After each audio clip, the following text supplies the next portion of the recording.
must be aligned, working together, not against each other, to ensure you build strong performing sales funnels and get great clients into your business. And today, myself and Jason are going to be continuing on the conversation from last week, and that is why and how people buy products and services.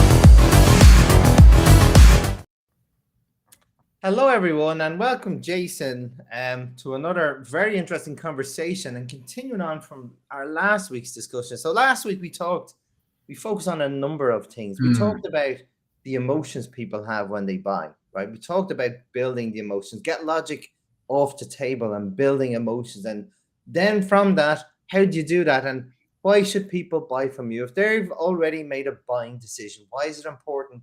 And how is it important for you to ensure that they buy from you and not your competition? And then you were also talking about building the needs, Jason. You were talking about ensuring you understand their needs and making sure you have a service to supply that need, and not just half the service, all of the service. So we covered quite a bit, Jason. So what else do you think is important when it comes to selling and ensuring people buy from you and making sure those decisions are strong in your favor? There's a lot of things behind that, and a lot of people, or some people, buy from fear. And what I mean by fear, I don't mean the insurance approach, or they probably can, because when you do buy insurance, you're buying against fear. You fear of something that might not ever happen. You're buying something that protects you. Building insurance, contents insurance, car insurance. Someone sold you that because you're buying against fear again. So, but there's good ways of presenting it, and there's also challenging ways of presenting it. What I mean by that, give you an example, is certain insurance companies, I'm not going to say who, but they would provide you a deck and a slide, and they would put the case against you as if you don't buy this policy and your children die or you die, how your kid's going to survive without you. I personally don't like that, because that is emotional blackmail, and it's targeting the wrong emotions there, negative emotions. You can do the fear stuff, but you have to make sure it's done in a correct manner that is trustworthy, but also you're connecting to the emotions in the right way, not pushing them towards a fear and you push them against a corner. And people don't like to be sold like that. I know I don't, and that's from my perspective.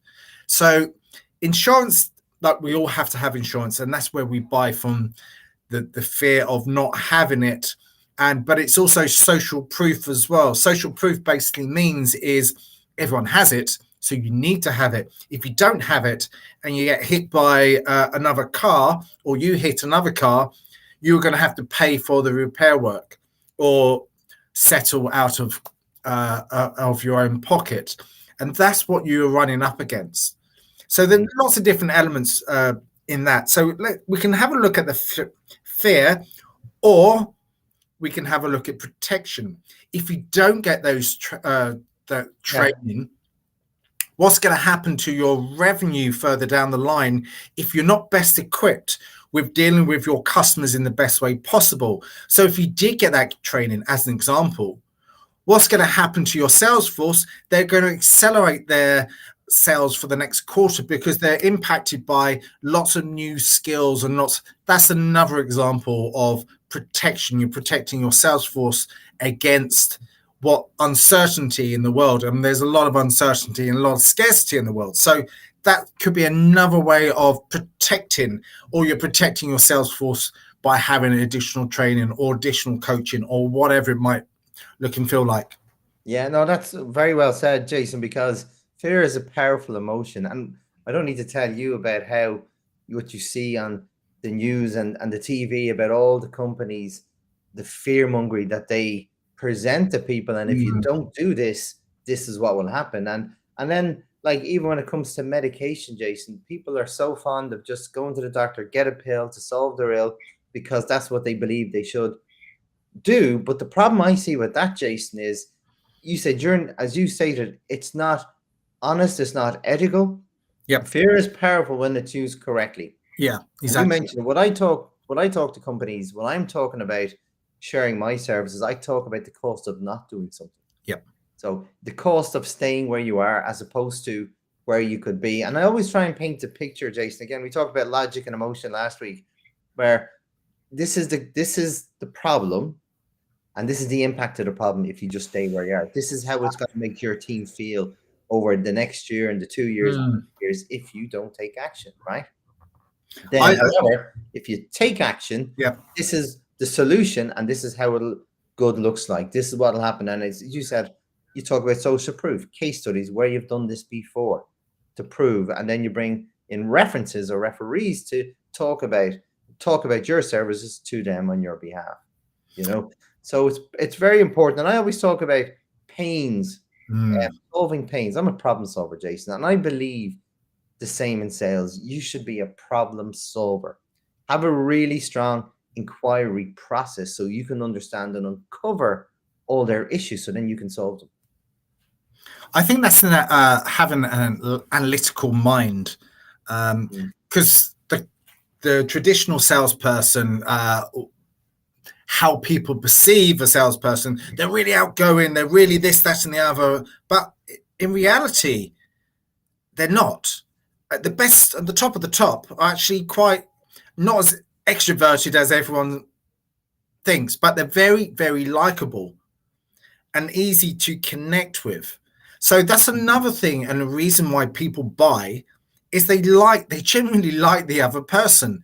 They connect well with the other person because they associate with them. There's some sort of bond connection that they like. They recognize you from somewhere, but they like you because you're into the same sort of stuff. Obviously, you need a lot more than that, but instant connection.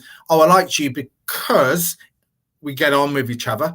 But then he gave me the reasons why your X and Y products and services do work and they do benefit the business. But obviously, again, this is a certain aspect of rapport building.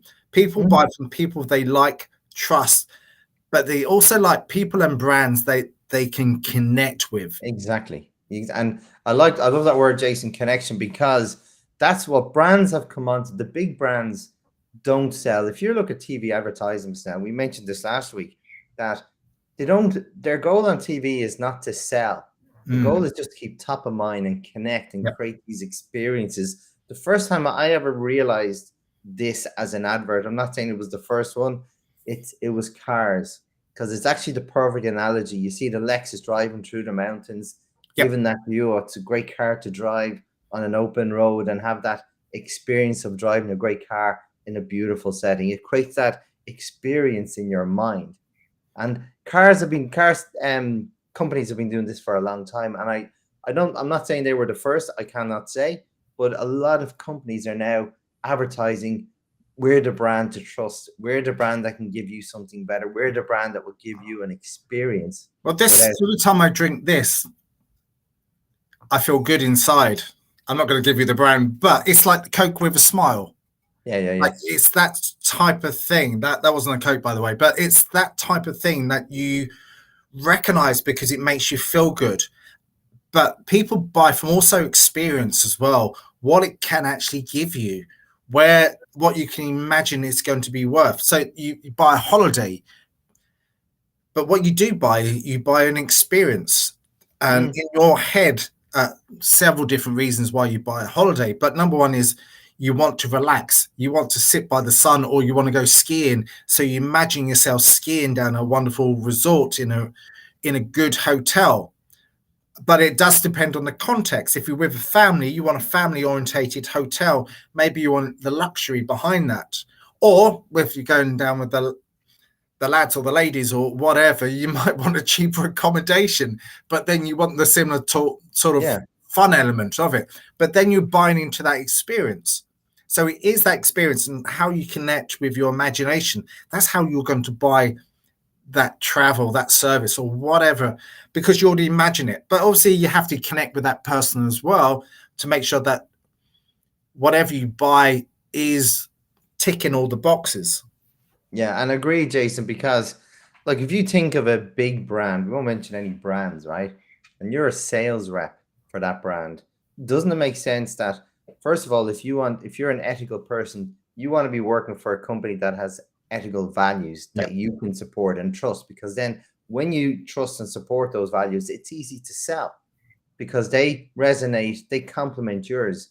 And so it's very important for you as a salesperson that your brand complements the business brand. Because again, as a buyer, if you see a discrepancy between the two of them, it'll create that little bit of maybe not, maybe it's not the right fit. I thought the brand was this, but after talking to this guy, something different, or this lady, right?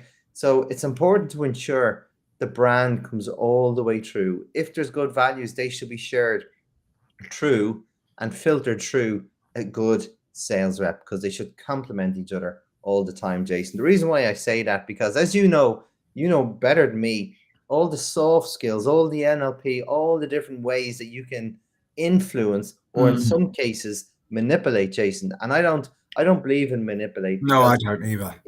I always talk about the win-win, right? It has to win for you and it has to win for your customer, but it has to be shared wins, shared goals for shared values, right? But if I've often been in a situation where I thought I was going into a relationship with a win customer, but they were very difficult and I spent too much time, more time than I had anticipated, and it took the value for me out of it. And I didn't have a good experience. And vice versa, I've done work thinking I could put a square plug in a round hole and I couldn't. And they've had a bad experience. Either one, win, lose, or lose, win means lose, lose further down the road. So it has to be the win-win. And that's what I always work towards, because when you get that right, Jason, then that's how you build long-term sustainable customers that you can grow, you can upsell, cross-sell, because they trust you.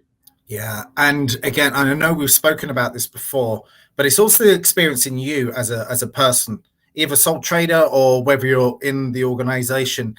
And we did say that trust, but the honesty as well, saying I can't serve you, I can't that square peg in a round hole. Like, we only learn this from experience. As salespeople, we want to get it in there somehow and shoehorn it in, but in reality, that's what we should not be doing, because we can't put a square peg in a round hole. If it's not going to work, it's not going to work. The best thing that you can do from that client is just to backtrack and say, look, for this time, I don't think I can work with you on this particular project or this particular service or whatever it might be. Say you're selling IT solutions and the product that you actually have doesn't actually work with their system. And you go, well, I don't think we can actually do it this time. We'd love to work with you, but when you're ready and maybe when you have a different system, we can come back in and work with you on that. You can put it into any context that you like, depending on the service and product that you provide to them. And again, as you say, it's got to be win-win or maybe win-lose. Like, it, as long as you've connected with them on that emotional level, saying, come back to me when you're ready. And they will come back to you, because it's happened with me before. And they come back to you 3-6 months down the line and said, oh, by the way, you came to see us 6 months ago. Do you remember me? Oh, yes. Things have changed. I go, excellent. Well, let's have a discussion. Yeah, and Jason, I've actually had similar situations when I went through an assessment process and I realized I wasn't the perfect fit for this client's needs. And I've let them know that. And I said, I know someone who possibly is. I'm gonna connect the two of you, and I'll keep in touch for a little bit just to make sure it is what I thought it was. Then I'll leave you two parties to go for it. What happened there, Jason? Right. First of all, that client respected me for not trying to pull the wool over their eyes. And guess what? They became an advocate for my business. They've got me business multiple times, right? And shared and generated leads for me out of goodwill.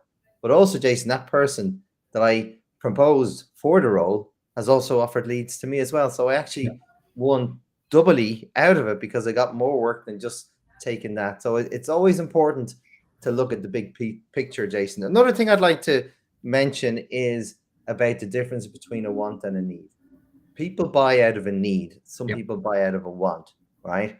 So it's very important to understand those distinctions, because what I've seen a lot from my research is that people, like companies, have changed wants to needs and made a want a need very, very well. We live in a first world, Jason. I don't need a car. I need a roof over my head. I need food. I need to drink water. I need oxygen. They're my needs. A lot of our other things become wants, or are actual wants, but we've converted them to needs. And people have been very clever playing on that and making sure, as you said, it'll be the end of the world if you don't do this. And then people impulse buy all the time. What's your thoughts on that? Well, I think people do, like, we all impulse buy. I know I impulse buy all the time. And I'll give you an example. A few weeks ago, I was running. I finished running, and this guy said, look at this hat. And I was going, oh, good. I can imagine getting that hat. And I just went, bang, I bought it there and then. Yep, and exactly the same as that watch. It's one of those things that, do I need it? I'd like to have it.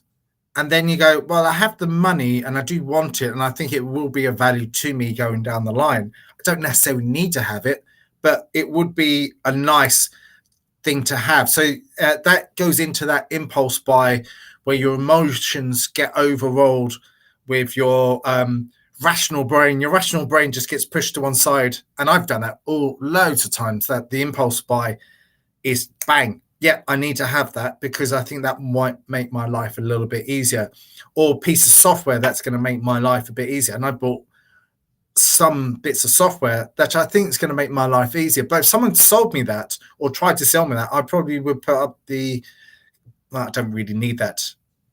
Yeah. But my impulse buy, I have to think about it for a bit, and then I go, I know I can make that decision and make it really well. But on that business to business market, there is that impulse buy as well. I know a lot of companies out there that would just buy stuff for the sake of it, whether it's for ego, because some people buy because they want to have it with pride. They want to have it with an ego behind that. Might not necessarily match everything that they require out of that service or their brand. Yeah, and that's it, Jason. You're right. Again, playing on people's emotions. Yep. And I see this all the time. The business to business one is a difference, is as you said, a little bit different than B2C, right? And again, my strategy is always about solving pains. I'll take my customers' pains, and I don't have an answer. They tell me, so what will you do for me? I said, I don't know until I assess your business. And when I assess your business, because Jason, if I go in and I ask 10 different senior managers if there's 10 there, and I've done this, large businesses, I'll ask them, what's the biggest problem you have today? Yep. I get 10 different answers from those 10 different. Yep, exactly. Because it's different things from different people. Yeah. And my goal then is they're the starting point. They're my cues to look further in and gather the data, and then actually discover what is actually the biggest issue today for them. And that's what I do. And I will never promise something I've known nothing about. I will have to do an assessment. That's the first part of what I do. And it's an extended inquiry process, Jason, because it's not like I can't get my client's needs on a piece of paper.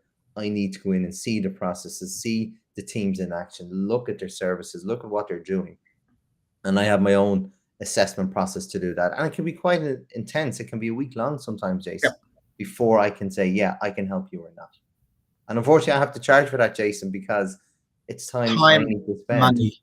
They will, whether they want to move forward with me or not, they will have a report saying these are your issues, and this is your suggested responses in the priority you should do them in. And I think that's the wisest and smartest thing that you could possibly do with that.